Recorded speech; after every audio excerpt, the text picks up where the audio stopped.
Bonjour à tous, bienvenue sur la chaîne YouTube de votre mercerie en ligne Un chat sur un fil. Aujourd'hui, nous vous proposons un tuto pour réaliser une jupe à volant avec 3 versions. 2 volants comme sur la photo de présentation, un volant au niveau des hanches ou un volant dans le bas, au niveau des genoux.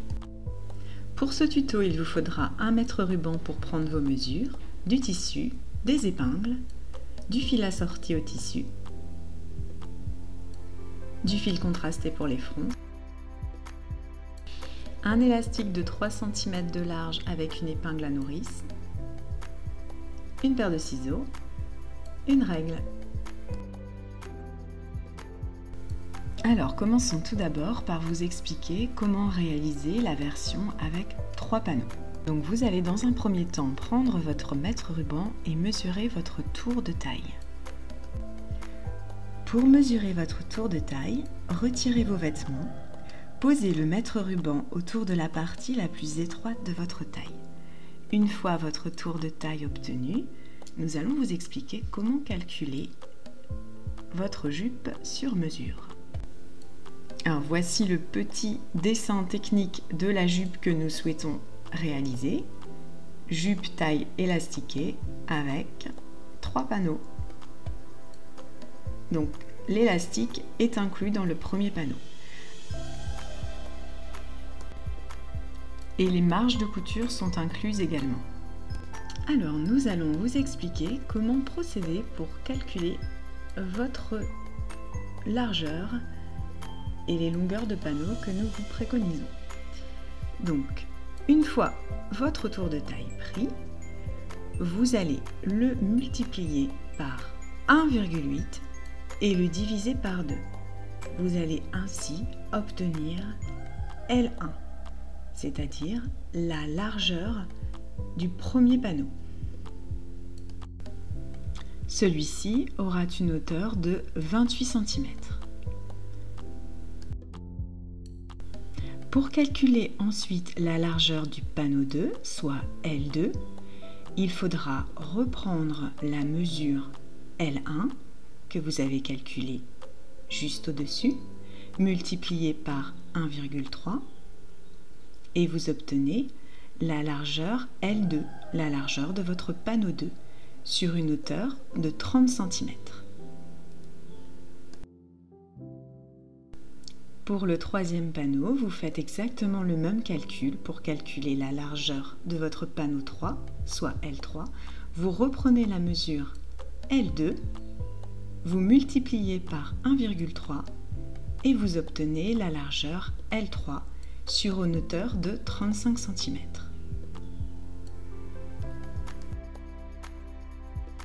Alors, nous allons prendre un exemple pour que cela soit un peu plus clair. Admettons, votre tour de taille est de 70 cm. Vous multipliez par 1,8, vous divisez par 2, vous obtenez 63 cm de largeur sur 28. Votre premier panneau fera 63 sur 28. Ensuite, pour calculer L2, vous reprenez la largeur 63 fois 1,3 et vous obtenez 81,10.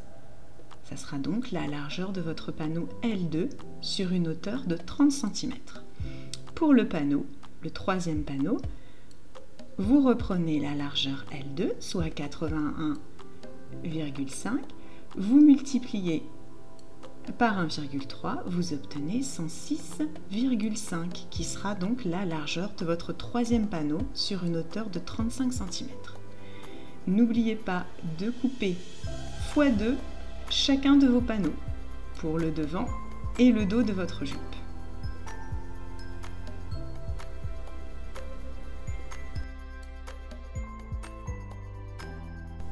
Alors voici maintenant la version 2, c'est-à-dire avec le volant au niveau des hanches. Sur cette version, il n'y a que 2 panneaux, un petit et un grand. Alors, pour calculer le premier panneau, vous allez utiliser la même formule. L1 est égal au tour de taille fois 1,8 divisé par 2. Cette fois-ci, vous avez une hauteur de 35 cm. Pour le deuxième panneau, vous allez calculer la largeur de votre panneau de L2 en faisant L1 fois 1,3 et vous allez obtenir votre largeur L2 sur 58 cm de hauteur. Donc on reprend notre exemple de 70 cm de tour de taille. Vous obtenez donc L1 63 cm sur une hauteur de 35 cm. Ensuite, 63 fois 1,3 est égal à 81,9 pour votre largeur du deuxième panneau sur une hauteur de 58 cm. Coupez toujours les deux panneaux x 2, devant et dos. Donc pour la troisième version, avec le volant au niveau des genoux, voici comment nous allons procéder. Donc c'est la même formule exactement que pour les deux précédentes. Vous calculez L1 avec votre tour de taille fois 1,8 divisé par 2.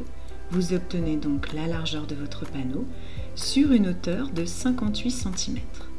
Pour le deuxième panneau, vous reprenez L1 de votre premier panneau multiplié par 1,3, vous obtenez la largeur de votre panneau 2 sur une hauteur de 35 cm. Donc, si on reprend toujours notre exemple de tour de taille de 70 cm, vous obtenez donc 63 cm sur une hauteur de 58 cm et le deuxième panneau 81,9 sur une hauteur de 35 cm. Vous coupez toujours x 2 vos panneaux. Alors, vous allez maintenant pouvoir couper vos 2 ou 3 panneaux en fonction de la version que vous avez choisie. Donc une fois vos rectangles coupés, vous allez les assembler endroit contre endroit. Vous les maintenez avec des pinces ou des épingles et vous allez venir coudre les côtés, comme ceci. Vous piquez à 1 cm. Vous allez ensuite surfiler les côtés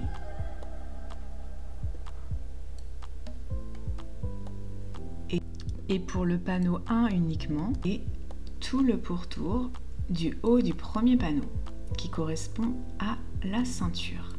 Donc si vous n'avez pas de surjeteuse, pas de panique, vous pouvez utiliser le point zigzag sur votre machine à coudre.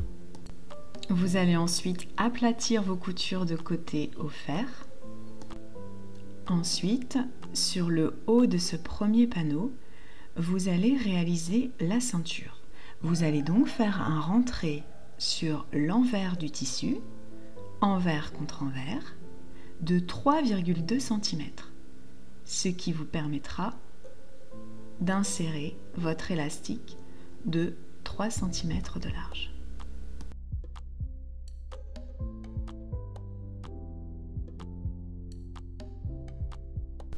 Alors repassez bien tout en épinglant cet ourlet, ce qui vous permettra d'avoir une couture très propre. Alors voilà, votre ceinture est prête, vous l'avez bien épinglée. Vous allez pouvoir maintenant coudre à la machine tout le tour de la ceinture à 0,2 cm en laissant une ouverture de 3 à 4 cm pour pouvoir y insérer l'élastique. Voici ce que vous obtenez une fois votre ceinture cousue. Tout le pourtour est cousu, à l'exception de cette petite ouverture pour y insérer l'élastique. Vous allez maintenant repérer le milieu de chaque morceau avec une épingle. Cela va vous aider à mieux répartir vos fronces. Vous allez maintenant réaliser les fronces sur le panneau 2. Vous allez régler votre machine, point 5, tension 2,6. Vous allez donc piquer à la machine le haut du panneau 2 au point droit à 0,5. Attention, pas de point d'arrêt pour les fronces, ni au début de la couture, ni à la fin. Pour réaliser votre deuxième ligne de fronce, vous piquez à 1 cm.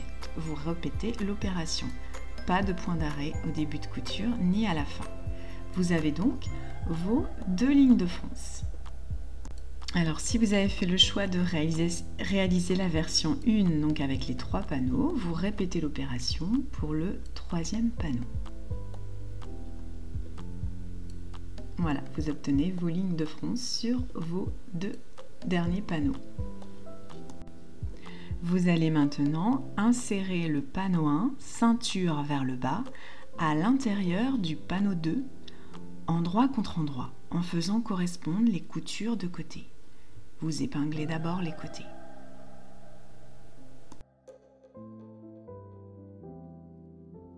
Vous allez ensuite tirer sur les fils de fronce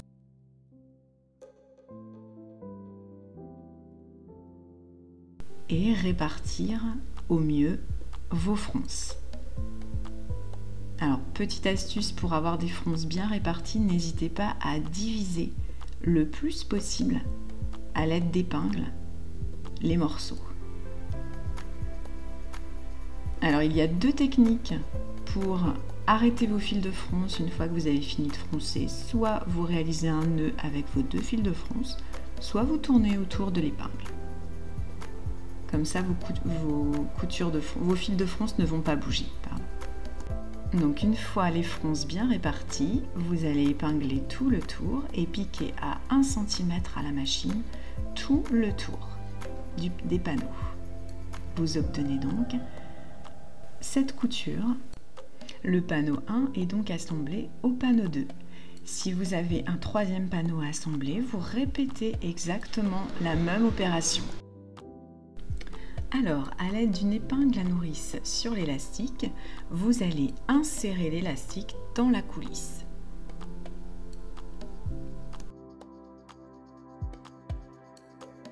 Alors, une fois l'élastique inséré, piquez l'autre extrémité dans l'épingle à nourrice et faites un essayage avant de piquer votre élastique pour vous assurer du bon maintien de l'élastique et de la jupe. Ensuite, vous superposez les 2 extrémités de l'élastique sur 1 cm et vous piquez la machine au point zigzag.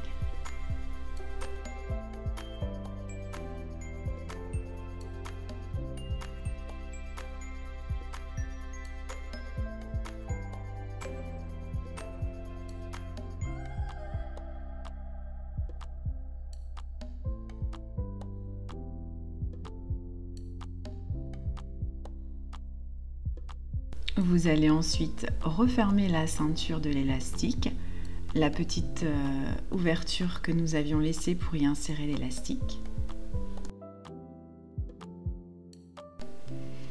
Voilà, la ceinture est terminée.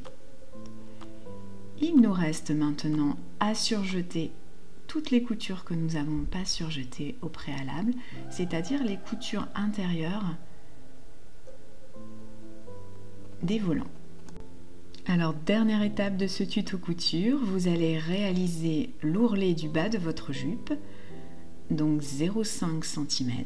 Vous repassez bien pour préformer votre ourlet.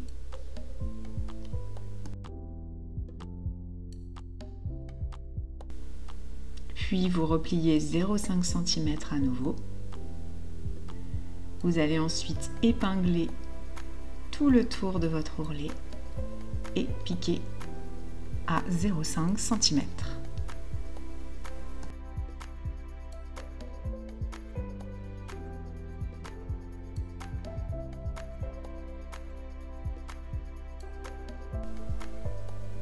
Voici ce que ça donne une fois votre piqûre d'ourlet réalisée. Alors, petite astuce, si vous ne voulez pas que votre élastique vrille, vous pouvez coudre les côtés de votre élastique. Alors, pour clôturer ce tuto, nous vous montrons les 3 versions. Donc d'abord la version avec les 3 morceaux, donc les 2 volants, dans la viscose Pomlos, qui est donc une version plus estivale. Ici, la version 1 toujours avec les 3 panneaux en uni noir dans une viscose stretch. Ici, la version en fleur indienne marine avec le volant dans le bas.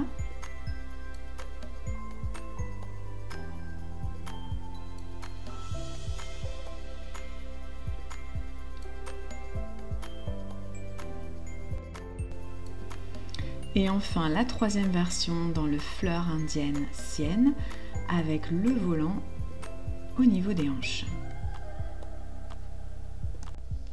Alors nous espérons que ce tuto de jupe bohème vous a plu. Si vous aimez nos tutos et vous avez envie de nous suivre, n'hésitez pas à vous abonner à notre chaîne. Si vous avez des questions, laissez des commentaires et on vous répondra le plus vite possible. Pour info, nous organisons un défi Ma jupe bohème sur notre compte Instagram. Vous trouverez toutes les informations concernant ce défi sur le post Instagram. Il y a 3 bons d'achat de 150 € à gagner sur notre mercerie, donc n'hésitez pas à participer. Nous avons hâte de voir vos versions de jupe bohème. N'hésitez pas à partager sur les réseaux sociaux avec le hashtag jupe bohème. On vous dit à bientôt pour un nouveau tuto.